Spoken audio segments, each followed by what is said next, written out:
नूतन वर्षर नूतन अभिनंदन समस्त को रहा किंतु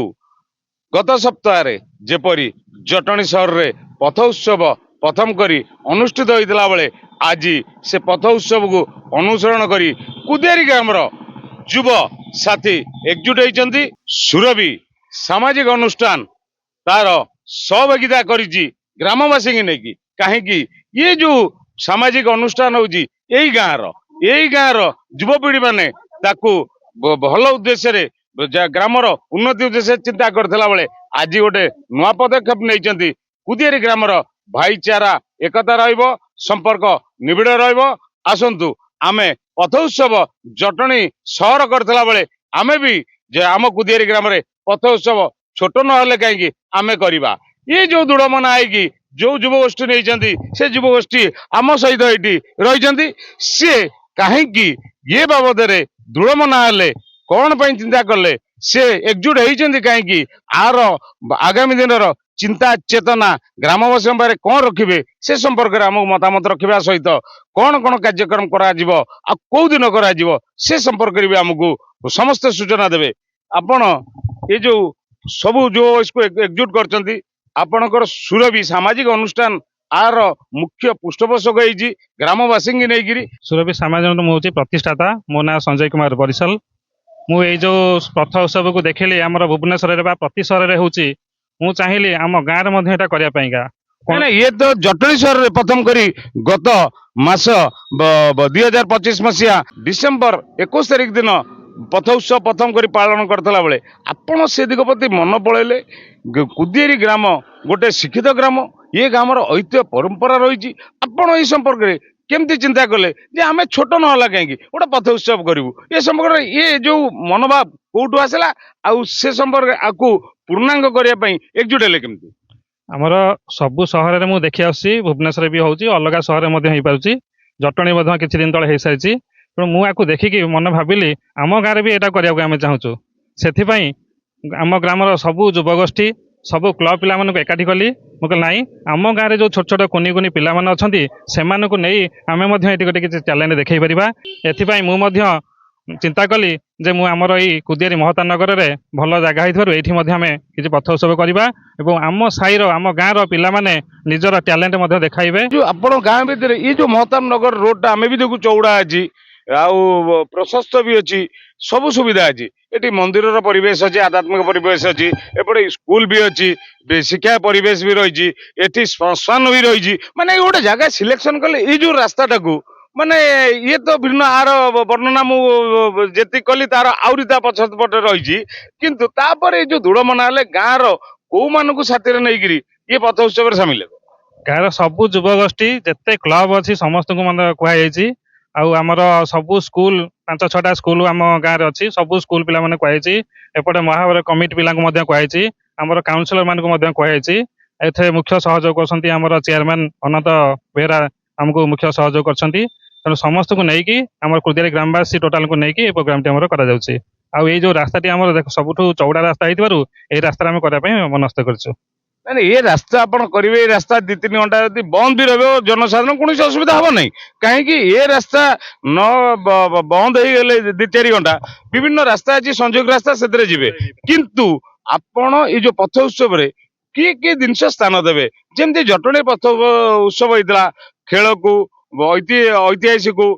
संस्कृति की जो प्रकार से स्थान देते आपण कौन स्थान देवे आमर जो स्कूल पिला माने सब अच्छी से स्कूल रे जो पिला माने सब शिखी नाच गीत हो बा सेमानकर एकक अभिनय हो बा पोशाक विभिन्न प्रकार पोशाक पिंधिक से अभिनय करें खेलकूद भी करें आमर भलीबल क्रिकेट टूर्नामेंट जहाँ भी ये खेलकूद अच्छे रास्ता लंबा रास्ता पड़ी समस्त भाग नहीं पारे सबू जेकोसी पारंपरिक नृत्य धरी सब करें ना से जोगाजोग कर ना आप गोटे मन मन बल आम गाँ कथा तो आम कहीदे सी आसीजे सेमती किसी आप माने जो विधिवत भाव में सहित जोगाजोग कर आसे दृढ़ मना अच्छा हाँ निश्चय दृढ़ मना अच्छी कहीं आम प्रतिवर्ष जेहेतु आम अलग प्रोग्राम भी करूँ डाकिचु से मो सहित सहयोग कर प्रतिश्रुति नहीं ये आसिक समस्ते घोड़ा नाच हो संकीर्तन हो समस्त करेंगे मत प्रतिश्रुति आपणकर जो ये गाँव ସୁଯୋଗ ସନ୍ତାନ ଯେ ଅଛନ୍ତି ଅନନ୍ତ ବେହେରା ତାଙ୍କର ସହଭାଗିତା କରେ କାହିଁକି ଜଟଣୀର ପୌରାଧ୍ୟକ୍ଷ ଅଛନ୍ତି ଆପଣ ଗାଁର ପୁଅ ସେ ତାଙ୍କର ସହଯୋଗ ସହଭାଗିତା କଣ ରହିଛି? ସେମାନେ ସେ ଅନନ୍ତ ବେହେରା ଯିଏ ଅଛନ୍ତି ଆମର ଚେୟାରମ୍ୟାନ ବହୁତ ଖୁସି ଅଛନ୍ତି। ସେ ବି ଚାହୁଁଥିଲେ ଏମିତି କରାଯାଉ।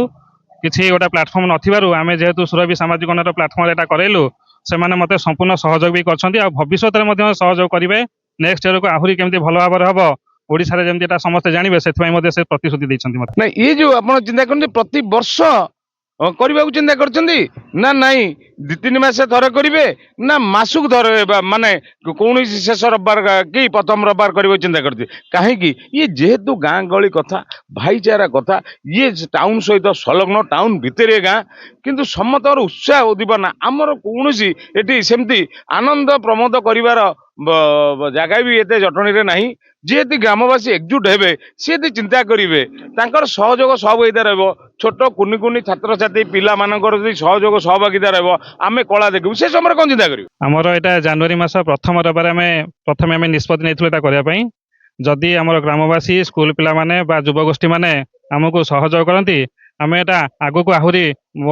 ଉନ୍ନତ ଧରଣର କରିବା ପାଇଁ ଚେଷ୍ଟା କରିବୁ। ବୋଲେ ଆମେ ମାସେ 2 ମାସ ମଧ୍ୟ କରିବା ପାଇଁ ଆମେ ଚେଷ୍ଟା କରିବୁ। ଏ ଗାଁର ଉଦୀୟମାନ ଯୁବକ ଅଛନ୍ତି ସିଏ ବି ବହୁ ସଂଘ ସଂଗଠନ ସହିତ ଜଡ଼ିତ ଅଛନ୍ତି। ଏ ଯୋଉ ତମ ଗାଁରେ ହଉଛି ଗୋଟେ ପଥ ଉତ୍ସବ ଛୋଟ ହଉ କିନ୍ତୁ ଯୋଉ ସଂଗଠିତ କରିବା ଆଉ ଆଜି ଗୋଟେ ଜଟଣୀ ସହର ସହିତ ଆଖପାଖ ଗ୍ରାମକୁ ଗୋଟେ ମେସେଜ ଦବା ଯେ ଆମେ ବି ପଥ ଉତ୍ସବ କରୁଛୁ ଛୋଟ ହଉ ଏ ସମୟରେ କଣ କହିବେ? ଅରବିନ୍ଦ ମହାନ୍ତି ହନୁମାନ ମନ୍ଦିରର ମାର୍ଫତଦାର ଆଉ ଏଇ ଯୋଉ ସାମାଜିକ ସୁରଭି ଅନୁଷ୍ଠାନ ଆମର ଏଇ ପଥ ଉତ୍ସବ ଗୋଟେ ଆୟୋଜନ କରିଛି ଆମ ତରଫରୁ ଆମେ ତାକୁ ହାର୍ଦ୍ଦିକ ଶୁଭେନନ୍ଦନ ଏବଂ ଅଭିନନ୍ଦନ ଜଣାଉଛୁ। କିନ୍ତୁ ସମସ୍ତ ଗ୍ରାମବାସୀ ମାନଙ୍କୁ ଆମର ଅନୁରୋଧ ସବୁ ଅନୁଷ୍ଠାନକୁ ଅନୁରୋଧ ଯେ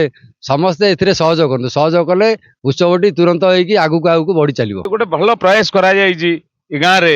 କାହିଁକି ଗୋଟେ ଦିଗ୍ଦର୍ଶନ ଦଉଛି ଗୋଟେ ଭାଇଚାରାର ଦିଗ୍ଦର୍ଶନ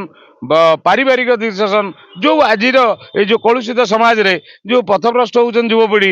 ଛାତ୍ରଛାତ୍ରୀ ଇଏ ଯୋଉ ଗୋଟେ ଏକଜୁଟ କରିବା ଗୋଟେ ଆମେ କଳା ତାଙ୍କର ଶିକ୍ଷା କ୍ରୀଡ଼ା ସବୁ ଜିନିଷ ଆଣିବା ଏକଜୁଟ କରିବା ସେଇ ପିଲାଙ୍କ ସହିତ ଉତ୍ସାହ କରିବା ଏଇ ଯୋଉ ପ୍ରୟାସ ଯୋଉ ସୁରଭି ସାମାଜିକ ଅନୁଷ୍ଠାନ ନେଇଛି ଆପଣ ଗାଁର ସେ ସମ୍ପର୍କରେ କଣ କହିବେ? ସର୍ବପ୍ରଥମ ମୁଁ ଧନ୍ୟବାଦ ଦେବି ସୁରଭି ଅନୁଷ୍ଠାନକୁ ଯେ ଗୋଟେ ପଦକ୍ଷେପ ନେଇଛନ୍ତି କୁଦିଆରୀରେ ଏଭଳି ପଥୋତ୍ସବ କରିବାକୁ। ଆମେ ଦେଖୁଥିଲୁ ଯେତେବେଳେ ଏଟା ପଥୋତ୍ସବ କେବଳ ଭୁବନେଶ୍ୱରରେ ହଉଥିଲା ଆମେ କି ଆମ ସାଙ୍ଗସାଥି ମାନେ ପିଲାମାନେ ଜଟଣୀରୁ ଟ୍ରେନରେ ସକାଳୁ ଯିବେ ଭୁବନେଶ୍ୱର ସେଠି ପଥୋତ୍ସବ କରିକି ଫେରିକି ଆସିବେ। ଗୋଟେ ବଢିଆ ସୂଚନା ଆମକୁ ଦେଲେ କିନ୍ତୁ ଯେ ଆମେ ଦେଖୁଥିଲେ ଟିଭିରେ ଯଦି ଦେଖିବାକୁ ଚାହୁଁଥିଲେ ଆମେ ଏଇଠୁ ଯାଉଥିଲେ ଟ୍ରେନ କି ଗାଡିରେ ଯାଉଥିଲେ ସିଏ ବି ଆମେ ସହଭାଗିତା ପାଉଥିଲୁ ନ ପାଉଥିଲୁ କିନ୍ତୁ ଖାଲି ଦେଖିକି ଆସୁଥିଲୁ। କିନ୍ତୁ ଆଜି ଜଟଣୀ ହେବା ଦ୍ୱାରା ଜଟଣୀରୁ ଗ୍ରାମକୁ ବସିବା ଦ୍ୱାରା ତାର କେତେ ମହତ୍ଵ ସେ ଜିନିଷ ସେ କହୁଛି। ଏ ବର୍ଷ 2025 ମସିହାରେ ଆମେ ଦେଖିଲୁ ଜଟଣୀରେ ବି ଅନୁଷ୍ଠାନଟା ବହୁତ ଭଲରେ ହେଲା। ଲୋକଙ୍କର ମାନେ ସହଯୋଗ ବି ରହିଲା। ଲୋକ ଉତ୍ସାହିତ ହେଇକି ଆସିଲେ ସବୁ ଛୋଟ ପିଲାମାନେ ବଡ ଲୋକ ରାଜନୈତିକ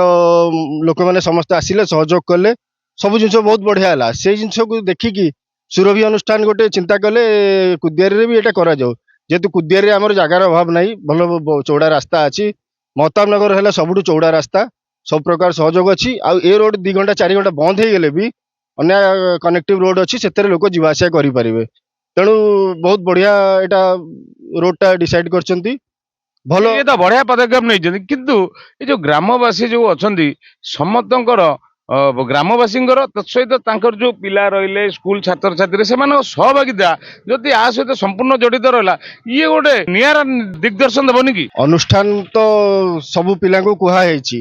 ହାଇସ୍କୁଲ ପିଲାଙ୍କୁ ମାଇନର ସ୍କୁଲ ପିଲାଙ୍କୁ ସବୁ ଗାଁରେ ଯେତେଟା କ୍ଲବ ଅଛି ସମସ୍ତଙ୍କୁ ବଡ ଭାଇ ମାନେ ଯାଇକି ଜଣେଇଛନ୍ତି। କ୍ଲବ ବାଲା ବି ଆଶ୍ୱସ୍ତି ଦେଇଛନ୍ତି ଯେ ଆମେ ତମମାନଙ୍କୁ ସହଯୋଗ କରିବୁ। ଯଦି ଏମିତି ସହଯୋଗ ସମସ୍ତଙ୍କର ରହିଲା ତାହେଲେ ଗାଁରେ ଏଇଟା ମାସେ ହଉ 2 ମାସ ହଉ ଯଦି ଚେଷ୍ଟା କରିବୁ ଯଦି ସମସ୍ତଙ୍କର ସହଭାଗିତା ରହିଲା ପିଲାମାନେ ଆସିଲେ ପିଲାମାନେ ବି ଏକ୍ସାଇଟେଡ ହେବେ। ଏ ଜିନିଷ ଆମେ ଛୋଟ ବେଳେ ତ ଏ ଜିନିଷ ପାଉନଥିଲୁ ଏବେ ଛୋଟ ଛୋଟ ପିଲାମାନେ ମୁଁ ମୋ ଝିଅକୁ ନେଇକି ଯାଇଥିଲି ଜଟଣୀ ଦେଖେଇବା ପାଇଁ ସେ ଏଠି ହେଲେ ଘର ପାଖରେ ହେଲେ ସେ ଦାଣ୍ଡରେ ବସିକି ଖେଳିବ ନା ସେଥିପାଇଁ ଚେଷ୍ଟା କରିବୁ ମାସକୁ ହଉ କି 2 ମାସକୁ ହଉ ଶେଷ ରବିବାର କରାଯାଉ। ମୁଁ ବଡ ଭାଇଙ୍କୁ ବି ଅନୁରୋଧ କରୁଛି ଏଇଟା ସେ ଲାଗିକି କରାନ୍ତୁ। ବଢିଆ ସୂଚନା ଆମକୁ ଦେଲେ ଯେ ଇଏ ଗୋଟେ ନିଆରା ପ୍ରୟାସ ମାନେ ସଂଗଠିତ ପ୍ରୟାସ ଯେ ସମସ୍ତଙ୍କୁ ସାଥିରେ ନବା ଏକାକାଳୀନ ଆମେ ଚାଲିବା ଆଉ ସମସ୍ତ ଭିତରେ ଭାତୃପ୍ରେମ ଜାଗ୍ରତ କରିବା ପାରିବାରିକ ସ୍ନେହ ସମ୍ପର୍କ ବଜାୟ ରଖିବା ପିଲାମାନେ ବିପଦଗାମୀ ନ ହେଇକି ସେ କେମିତି ତାଙ୍କ ଭବିଷ୍ୟତ ଗଢ଼ିବାରେ ଆଉ ସ୍ୱାସ୍ଥ୍ୟ ସି ସମ୍ପଦ ଏ ଯୋଉ ଜିନିଷ ବାର୍ତ୍ତା ଦେଇକି ଚାଲିଛନ୍ତି ଏକଜୁଟ କରିବାର ବାର୍ତ୍ତା ଦେଇକି ଚାଲିଛନ୍ତି ଦେଖିବା ଆଗାମୀ ଦିନରେ କ'ଣ ସଫଳତା ଲାଭ କରୁଛି ଏଇ କୁଦିଆରୀ ମହତାବ ରୋଡ। କିନ୍ତୁ ଆମେ ରହିଛୁ ଦେଖିବାକୁ ସେଇ ଯୋଉ ପଥ ଉତ୍ସବ ଅଛି ସେ ପଥ ଉତ୍ସବ କୋଉ ଯାଏଁ ଯାଉଛି କେତେ ବାଟରେ ପହଞ୍ଚୁଛି ଆଉ କେମିତି ସହଭାଗିତା ସହଯୋଗ ରହୁଛି ଯୋଉ ପ୍ରୟାସ ଜାରି ରଖିଛନ୍ତି ଏ ପ୍ରୟାସ ତ ନିଶ୍ଚିନ୍ତ ନିଆରା। କାହିଁକି ଇଏ କୁଦିଆରୀ ଗ୍ରାମ ଯଦିଓ ସହର ସହିତ ଅଛି କିନ୍ତୁ ଗ୍ରାମର ପରିବେଶ ବି ଆଜି ପର୍ଯ୍ୟନ୍ତ ଅଛି। ଇଏ ଯୋଉ ଐତିହାସିକ ଗ୍ରାମ ଇଏ ଗ୍ରାମର ପ୍ରଭାବ ନିଶ୍ଚିନ୍ତ ଇଏ ଆଖପାଖ ଗ୍ରାମରେ ପଡିବ। ଇଏ ଜିନିଷ ଆସ୍ତେ ଆସ୍ତେ ବ୍ୟାପିବ ସମସ୍ତେ ଆର ନିଆରା ମଜା ନିଶ୍ଚିନ୍ତ ନେବେ।